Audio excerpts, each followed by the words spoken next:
Hi, this is the Doodle Groomer Chick again, and we're gonna talk about nails. What is desired, what are extremes, and how can we play around with the nail clipper and nail file to get to the ideal spots.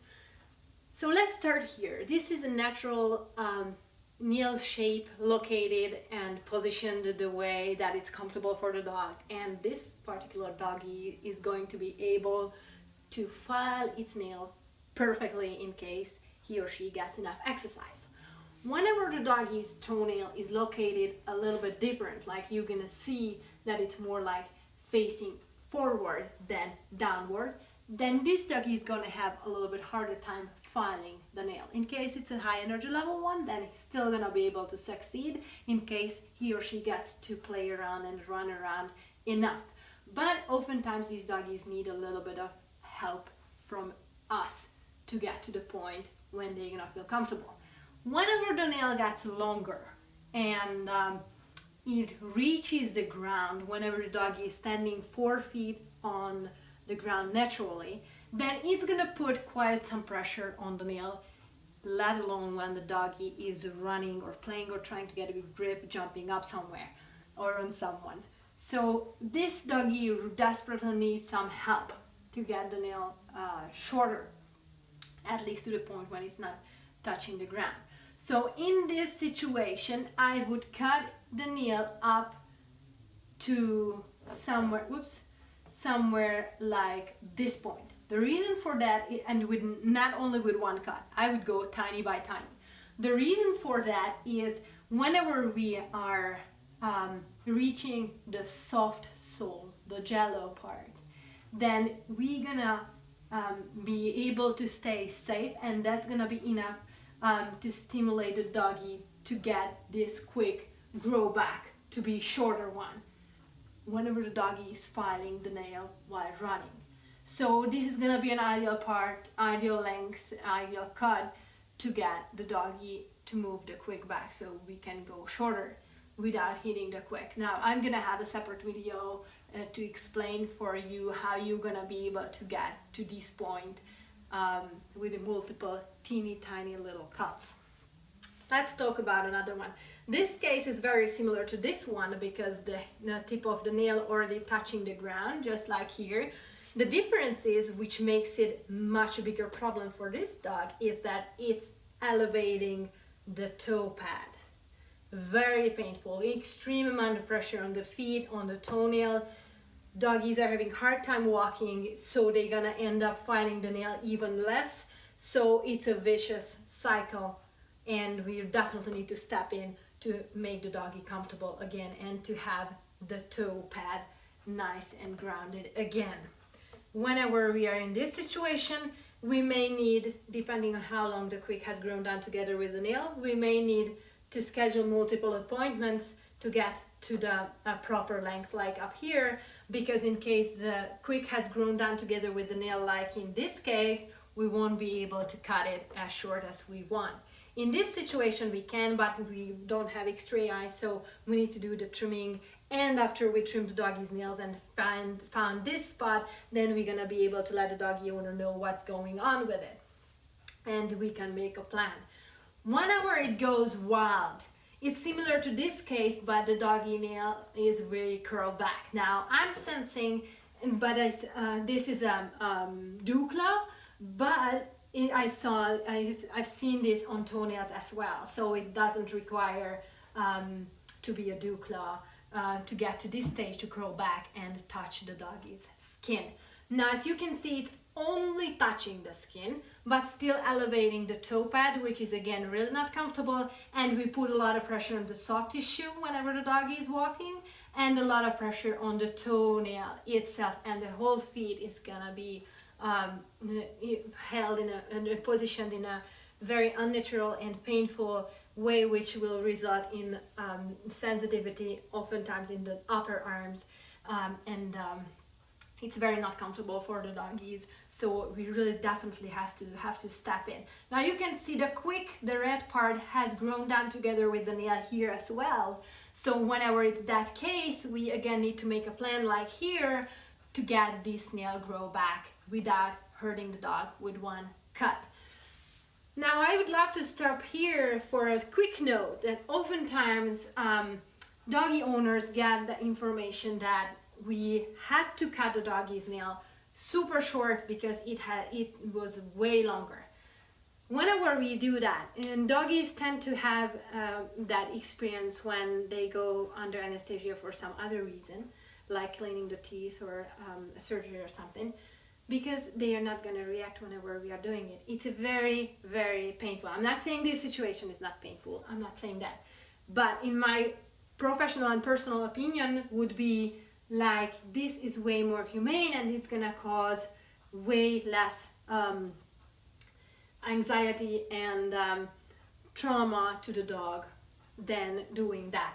Whenever we cut the nails way too short, I mean to the proper length, but way shorter than the quick would let us do it, it's gonna result in a lot of pain in the doggy. And we know that even after the doggy gets some painkillers or a quick step powder on the nails, it's gonna be very, very painful. They're gonna develop so crazy sensitivity to the feet that it's gonna be a groomer with crazy amount of skills and desensitization tricks and willingness to do it on the doggy on a busy schedule, and a willing doggy owner who would bring the doggy back to desensitize the doggy for that I would not go this way on my personal dog, not even on myself, in case I would have the same nail type. So, and that's why I just wanted to point it out, that whenever you got that information, it's a very helpful in case you pinpoint your needs, your doggy's needs, your willingness to do and plan ahead and schedule different meetups to get that quick grow back the fastest possible way and with the least intervention, the least painful intervention, so the doggy will be okay with nail trimming on the long run, and you wouldn't, because desensitization is always much harder than to pay a little bit more attention and get on a schedule and get the nails done only. Doggy groomers and even veterinarians do nails only, so you don't have to book a whole full haircut to get the nails done. You can ask for a nail trim only and they will do it. Okay, so let's jump to this nail. What's going on in here? Curl back again. It can be a douglas or toenail. The doggy is walking on the nail again. It's crazy painful, and it's squeezing the toenail together in case it's a toenail. In case it's not, this pressure is not there, because whenever it's a douglas, there is no pressure. They're not walking on here. It's curled back to the side of the nail. So in case it were my toenail, then it would curl back up. It wouldn't grow in the nail. That's gonna be a different picture. So it curls back up. It's rubbing against the side of the toenail. It's not comfortable at all. And oftentimes it can end up in infections in case it's rubbing too much and there's gonna be a sore wound under there. So it's very important to get this under control, so the doggy's toenail would be back again, grounded on the floor, on the ground, and it would be more comfortable for the doggy to walk and just live their doggy lives. Again, the quick has grown down together with the nail way longer than we would be able to get to the natural and comfortable stage with one grooming appointment or with one nail care appointment. So we need to make a plan there.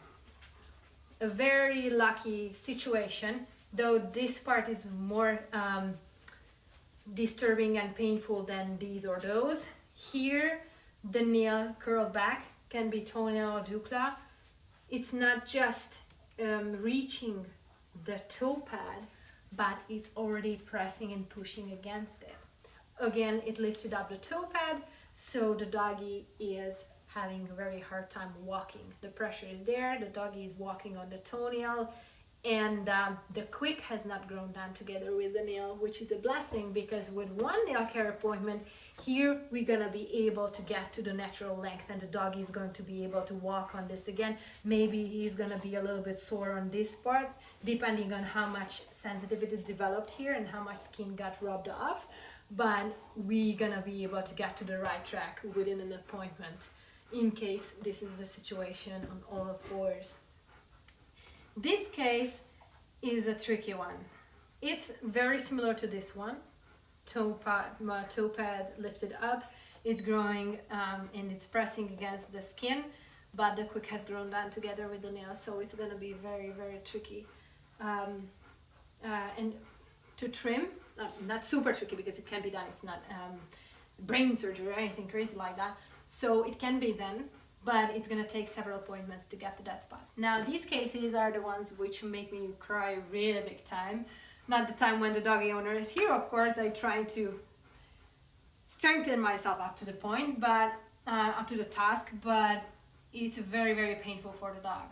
Now, it's the trickiest nail situation I can possibly imagine because it has grown in the skin, which means there's a live wound in there with the toenail in it. So it's a very, very tricky case. The toenail, the toe pad is lifted up again. The dog is walking on the toenail, putting pressure on the wound in there. It's the most painful situation ever. And on the top of that, in case you compare, that it's not just a curl back nail when you have room for the clipper to grab in here, it's and oftentimes there is a fungus in there. So they have a very thick nail, and it's also softer tissue, but the softer tissue is very close here too, and it has a lot of fungi on there. And combining that, it's also a thicker nail, so there's a teeny tiny room in there. You need to use a special equipment, not just a nail clipper. You won't make it through with the nail clipper. You're gonna cut in the dog, or you won't be able to get through the nail itself. So you're gonna need to use a human nail clipper in these situations where you just cut it's like a scissor type of nail clipper, not like a plier like we are using in general on the doggies when we have room here between the toe pad and the horny surface on the lower part of the toenail. So these situations require a super still dog, either by itself or someone who is holding the doggy down and you trust them big time. And probably you have to be a professional or at least a vet tech or veterinarian to do these, to make sure that you're gonna be able to sanitize this area and you monitor this and you never approach a farm or anything where the dog can walk in fecal matter, because it can result in a crazy infection if it's not already infected. So that's the trickiest case. It still can be done, can be solved. You really have to make sure that you trust yourself, you have the right kind of equipment, you have the right kind of help. This case, that one, maybe that one, but these cases, especially this one, requires muzzling to make sure that you're not gonna get bitten, because this is gonna hurt big time. In case you know the dog, like for example, in case my doggy would have this situation and he is a very high energy level one with kind of trooper-like mindset, who will you probably be able to sew him up in case he would have a cut and without anesthesia, because he just doesn't care. His pain tolerance is so high that I would probably do something like that on him in case it's no other way, but because I know that he wouldn't bite me. He would show me that it's painful, but he wouldn't bite me. But I would not suggest this one and this one to anyone. I would probably suggest to go to a veterinarian where they can use some local anesthesia there to get rid of this piece in whole, and to take care of the bleeding in case there is any bleeding. Because whenever it's that situation, you cannot take a look underneath to take a look what's going on with the quick. You have to make a blind cut.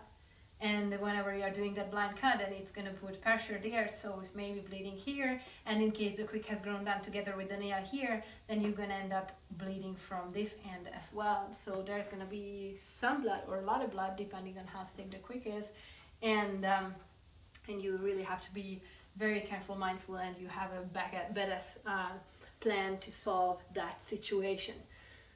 So that would be a quick peek at my nail drawing collection. One of my friends was super kind to make it for me, because the ones I'm drawing are not really recognizable, let's put it that way.